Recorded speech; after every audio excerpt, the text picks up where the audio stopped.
अस्सलाम वालेकुम।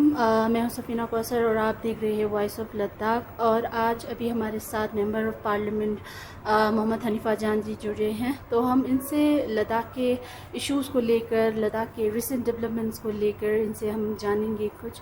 तो सर, बहुत बहुत शुक्रिया आपने हमारे लिए वक्त निकाला। तो सर, सबसे पहले हम ये जानना चाहेंगे, अभी रिसेंट 15 जनवरी को हमारे इमेची के साथ जो मीटिंग हुआ था उसमें क्या क्या प्रोग्रेस देखने को मिल रहा है सर? देखिए, जो 15 जनवरी को जो मीटिंग हुई वो सब कमेटी मीटिंग थी, जिसमें उससे पहले जो 3 तारीख को हाई पावर कमेटी के मीटिंग में हाई पावर कमेटी के मीटिंग में एक चीज़ ये था कि हमने उसमें क्लियर एपेक्स केडीए का ये मानना था कि जो 4 पॉइंट एजेंडा है एपेक्स और केडीए का, उसमें जो मेंबर ऑफ पार्लियामेंट का जो सीट का जो मसला था उसको, चूँकि ये अभी फ्री से उसको उसमें बाद में चर्चा होगा। उसके बाद जो 3 पॉइंट एजेंडा है, इन प्रिंसिपल जो है वो उस मीटिंग में माने कि हम इन 3 पॉइंट एजेंडा है उसी पे ही बात करेंगे और उसी को पे बात करके जो है आगे उस पर कोई ना कोई रास्ता निकालेंगे।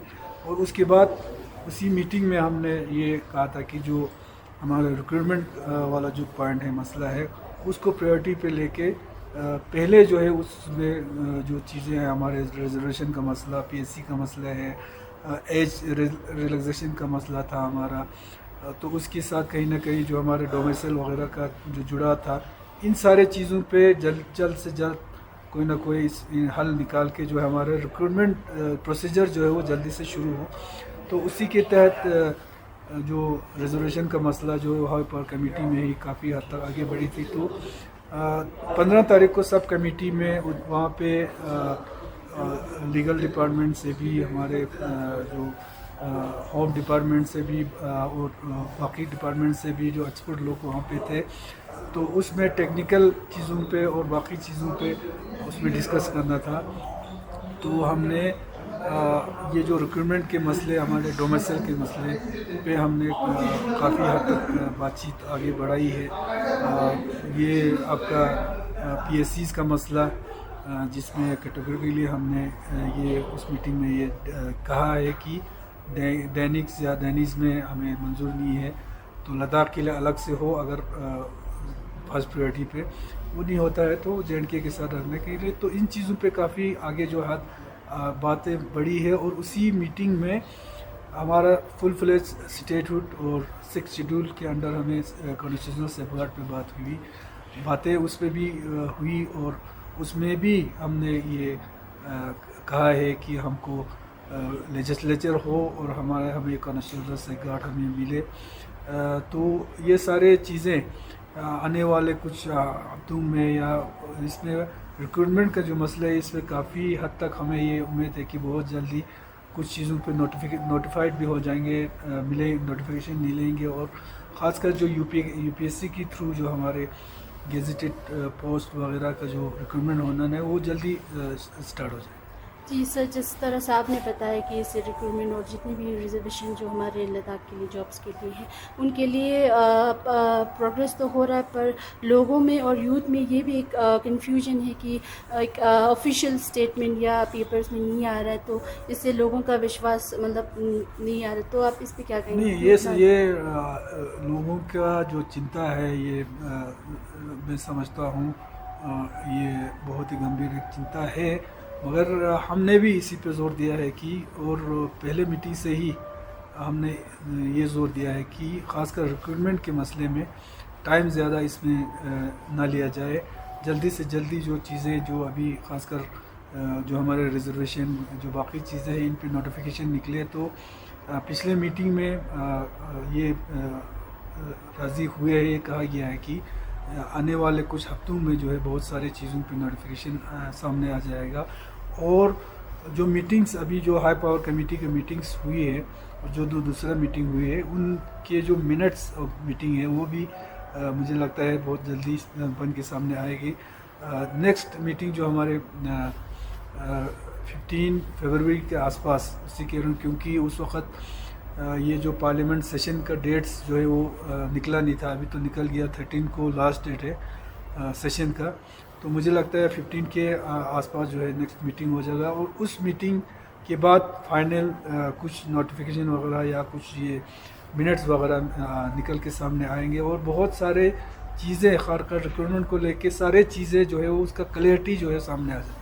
जी सर, अब दूसरा ये भी अब मसला सामने आ रहा है कि अब जब क्लैरिटी की बात करें तो डोमिसाइल और जो रिजर्वेशन है 95% उसमें ईवीएस, और ये बहुत सारे यूथ में रिसेंटली एक उन्होंने एक मुद्दा सामने रखा था कि ईवीएस और डोमिसाइल पॉलिसी यहाँ पे ना होने की वजह से लोगों में ये कन्फ्यूजन है कि अब पॉलिसी डोमिसाइल एक होना चाहिए जिससे पक्का पता चले, और वो लोग सामने ये भी रख रहे हैं कि एक कट ऑफ डेट रखना चाहिए। तो आपका इस पे क्या राय है? मिसल पे जो सब कमेटी मीटिंग में उस पर बहुत ही चर्चा काफ़ी चली थी। उसमें जो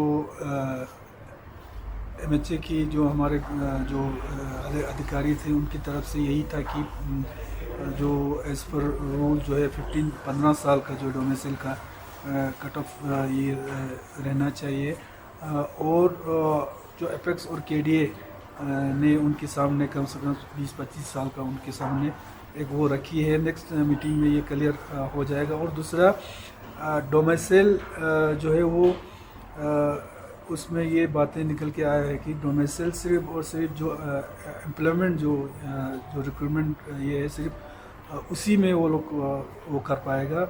उसके अलावा लद्दाख के बाकी जो सारी चीज़ें हैं, आपके परमानेंट जो रेजिडेंस, आपके जो लैंड का मसला है, उन पे वो लागू नहीं होगा। वो डोमिसाइल सर्टिफिकेट पे वो इशू करते वक्त वो क्लियर किया जाएगा। और जो हमारे रिक्रूटमेंट में भी जो हमारे जो 95% रिजर्वेशन हमारी है, उसमें से 80% शेड्यूल्ड ट्राइब है, तो एससी के लिए 1% है, जो 4% हमारे ये इसके लिए है, और जो ईडब्ल्यूएस के लिए बाकी जो ये है। तो ईडब्ल्यूएस पे भी अगर चूँकि हमारे लद्दाख में कोई अभी तक ईडब्ल्यूएस के लिए जो अप्लाई करे, ऐसा हमें लगता है कि ज़्यादा कुछ आने वाला नहीं। अगर वो उसमें कोई नहीं आता है तो उसको भी फिर जो बाकी उसमें वो डालने की बातें चली है। तो जो 5% है आपका, या 5% और 5% से हो सकता है जो ईडब्ल्यूएस में से भी कुछ ओपन में आ जाएगा, तो अराउंड यही 5 से 10% के बीच में जो रहेगा। जो डोमिसाइल जो जिनको मिलेगा 15 साल के, सिर्फ उस पे जो है वो ये कर पाएगा। तो अभी मज़ीद अभी फाइनल डिस्कशन जो है हमारे आने वाले मीटिंग में होंगे ओके, और इसमें ऐसा कोई मसले का हल जो सबको एक्सेप्ट होगा, मुझे उम्मीद है कि कोई ना कोई हल ज़रूर सामने आएगा।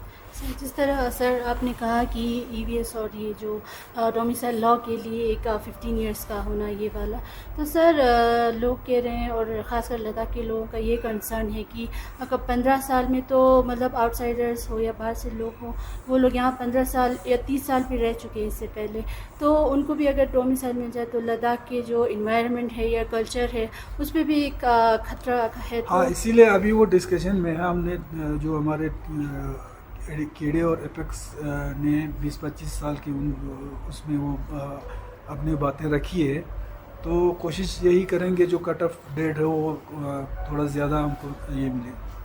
जी सर, तो और एक और मसला है कि हमारे लद्दाख में अभी चल रहा है जो एक लैंग्वेज का इशू जो सबको पता है सामने आ रहा है, तो काफ़ी लोग बोधी और यहाँ से, तो आपका क्या सजेशन है इस पे? देखिए, इसमें जो लैंग्वेज जो बोटी का मसला है उसमें कुछ लोगों का उसमें भी ये कहना है कि ये जो बोटी लैंग्वेज है ये एक्चुअल नाम नहीं है, लेकिन हमने जो ख़ासकर मैंने और हमारे करगिल साइड से जितने भी हमारे लीडरशिप है, हमने डिमांड ये किया है, क्योंकि लद्दाख में मेजॉरिटी जो है चाहे आपको इसको बोटी नाम दे या कोई दे, ये और हमारे पुर्गी लैंग्वेज जो बोलने वाले बहुत ज़्यादा है। इसके अलावा भी बहुत सारे कुछ लैंग्वेज हैं हमारे बल्ती, शीना, दर्दी, ये ब्रोस्कात, ये सारे हैं। तो हमने डिमांड ये किया था क्योंकि आप JNK में और कुछ और स्टेट्स में भी है कि सिर्फ 1 2 3 लैंग्वेज ना हो के जो ऑफिशियल लैंग्वेज है, कई लैंग्वेज उन्होंने अपने उसमें रखा है। तो हमने डिमांड किया, हमने बूटी का जो है मुखालिफ हमने कभी नहीं किया है। हमने कहा है कि ये जो हमारे डिमांड करते हैं कि बूटी ज़बान जो है ऑफिशियल लैंग्वेज होना चाहिए। अगर वो लोग सोचता है कि बूटी ही होना चाहिए तो ये उनका ये है, हमारा कोई उस पर कोई ऑब्जेक्शन नहीं है। हमारा कहना ये है कि आप 2011 के सेंसस के हिसाब से भी देखेंगे कि जो लद्दाख में ख़ासकर करगिल में जो मोस्ट पॉपुलेटेड जो लोग हैं, जो पुर्गी बोली बोलने वाले लोग मेजॉरिटी में है, तो पुर्गी और बल्ती होना चाहिए और चीना और इस पे भी काम होना चाहिए, उसको ऑफिशियल लैंग्वेज में होना चाहिए। तो बूटी के ख़िलाफ़ हमारे ख़िलाफ़ हमने कहीं पे किसी ने नहीं किया है। हम बोलते हैं कि बूटी अगर ऑफिशियल लैंग्वेज बने हैं तो ठीक है, पुर्गी और बाकी जो बल्ती वगैरह है वो भी होना चाहिए। जी सर, और जो आने वाले 5 फेब में आप MHA के साथ हाई पावर कमेटी का 15 फरवरी को है, तो उसमें आपका क्या सजेशन है कि यूथ का भी रिप्रेजेंटेशन होना कितना इम्पोर्टेंट है? क्योंकि हमने देखा है सारे देखिए, मैंने खुद अभी सब कमेटी के बाद मैंने खुद भी रिक्वेस्ट की है और ये भी सही है कि जो अभी आने वाला जो 15 को जो मीटिंग 15 के आसपास जो मीटिंग होने वाली है, ये हाई पावर कमेटी का अगर मीटिंग रहेगा, क्योंकि उसमें क्योंकि हमारे जो स्टेटहुड का मसला हो या हमारे 6 शेड्यूल का मसला हो, ये एक पॉलिटिकल इश्यूज़ भी है, तो उसमें पॉलिटिकल लोग रहना बहुत ज़रूरी है। जो ऑनरेबल मिनिस्टर साहब है, उनके चेयरमैनशिप में अगर ये मीटिंग हो तो हाई पावर कमेटी के अंडर आपके यूथ के भी रिप्रेजेंटेटिव है, आपके वुमेंस के भी आपके पहले जो हाई पावर कमेटी में हमारे LBA की तरफ से, करगिल LBA की तरफ से थे वहाँ पे, तो ये सारे लोग हैं। तो मैं कोशिश है और समझता भी हूँ कि ये जो मीटिंग हो एक हाई पावर कमेटी की मीटिंग हो और एक टाइम बाउंड एक ये हो, क्योंकि ये सही बात है क्योंकि पिछले कुछ दिन पहले सोनम वांगचुक जी ने भी वो दिया है, उन्होंने काफ़ी स्ट्रगल भी किया है लद्दाख के फ्यूचर को लेके। जो करगिल का आवाम का जो सेंटिमेंट है, आवाम की जो है उसके साथ देते हुए हमारे जो लद्दाख के हमारे बुज़ुर्ग लीडर साहबान पिछले 4-5 सालों से ये जो हमारे मुस्तक़बिल को लेके जो स्ट्रगल कर रहा है, उसमें बहुत बड़ा इसको ये देने में सोनम वांगचुक जी का हाथ है। तो ये सही बात है कि पिछले 4-5 सालों से लोग इसी का इंतज़ार भी कर रहे हैं और ज़्यादा टाइम जो है लोग बर्दाश्त भी नहीं कर सकते हैं, लिहाजा किसी एक टाइम बॉन्ड उसमें सारे मसलों का हल जो है निकल के सामने आए, जो पब्लिक को एक्सेप्टेबल हो, ये मैं समझता हूँ। जी सर, और हम ख़वातीन की बात करें तो 33 रिजर्वेशन हमारे हिंद काउंसिल में ये एक्नॉलेज किया गया है, और पर इस पे कोई ऑफिशियल एक इम्प्लीमेंटेशन क्या हम आने वाले हिंद काउंसिल में क्या इसका इम्प्लीमेंट होगा कि नहीं होगा सर? देखो, ये जो रिजर्वेशन, वुमेंस रिजर्वेशन की बात है, ये तो एक तो ऑलरेडी जो नेशनल लेवल पे गवर्नमेंट लेवल पे ऑलरेडी इसका ये 30% इसमें इवन आपका असेंबली इलेक्शन हो या पार्लियामेंट्री इलेक्शन हो, इवन लोकल बॉडीज़ का जो इलेक्शन है, तो उनमें भी आगे आने वाले उसमें जो है वुमेंस रिजर्वेशन पे ये हुआ है। तो एक तो ये है, दूसरा ये जो लद्दाख का जो रिजर्वेशन की बात की गई थी, ये हाई पावर कमेटी का मीटिंग जिस दिन था उसमें यूटी एडमिनिस्ट्रेशन का जो पावर पॉइंट ये था, उसमें जो है ये सजेशन रखा गया था। हालांकि KDA और एपेक्स प्योरली 4 पॉइंट एजेंडे को लेके हम लोग चल रहे हैं, हम कहीं इससे आगे पीछे डाइवर्ट नहीं होना चाहते, ना हो रहे हैं, तो हमने 4 पॉइंट एजेंडे पे स्टिक रखा है। तो बाकी हम भी समझते हैं कि वुमेन रिजर्वेशन क्योंकि पूरा देश भर में ये लागू होने वाला है, तो यहाँ भी होगा। जी तो सर आखिर में हम एक पूछना चाहेंगे कि यहाँ के लोगों में एक थोड़ी उनकी सेंटिमेंट्स को हर्ट हुआ है। वो लोग कह रहे हैं कि हमारे मेंबर ऑफ पार्लियामेंट ने एक रिमार्क दिया है कि दूसरे लोगों से उनके क्या मुराद है, तो इस पे क्या देखिए क्लैरिफिकेशन। ये जो इशू है, किसी एक पॉइंट को लेके इसको जानबूझ के जो है वो लोगों में वो फैलाया है, लेकिन मैं समझता हूँ बहुत सारे लोगों से मेरे मुलाकात भी है, चाहे लेह में हो चाहे करगिल में हो, तो कहीं ना कहीं मैं देखता हूँ कि कोई बड़ा मसला इस पर लोगों का ये नहीं है। क्यों नहीं है? क्योंकि किसी भी पर्सनैलिटी को, हमारे लद्दाख इतना पॉपुलेशन बड़ा इतना तो है नहीं, हर किसी के शख्सियत पर्सनैलिटी का पता है कौन क्या है। तो लोग मेरे बारे में जानते हैं, हमें पहचानते हैं, और हमारा जो ट्रैक रिकॉर्ड भी रहा है करगिल में, जो मेरा पर्सनैलिटी है लोग जानते हैं। और सबसे बड़ी बात है इंसान की नीयत पे होती है कि आपका नीयत क्या है, और उस नीयत के हिसाब से आप प्रैक्टिकली आप क्या काम करते हो, ये डिपेंड उस पर होती है। तो लोग जानते हैं, लोगों को पता है इलेक्शन। और इवन आप मेरा प्रीवियस हमने कौंसिल इलेक्शन में मैं काफ़ी बार मैंने इलेक्शन लड़ा है, जीता भी हारा भी है। तो इलेक्शन जब ख़त्म हो जाती है उसके बाद मैं ये जो किसने वोट दिया किसने नहीं दिया, ये चीज़ें मेरे सामने होता भी नहीं और मैं रखता भी नहीं हूँ। तो मैंने इलेक्शन के बाद पूरे लद्दाख के आवाम को मैंने एक मैसेज भी दिया है, एक वादा भी किया है कि जो भी हो लद्दाख के अवाम को साथ लेके चलना है। और आज के डेट में लद्दाख के लिए ये ज़रूरी भी है कि हम सब साथ मिल के अपने इस लद्दाख को आगे लेके जाए। तो लोगों को पता है मेरे बारे में, तो इंशाल्लाह ज़्यादा लोगों को इसका कोई ये नहीं है। बाकी सियासत है, कोई कहीं कुछ पॉइंट मिल जाता है उसको लेके लोग जो है इस पे बातें करते हैं, तो मुझे उन लोगों से कोई ये है नहीं।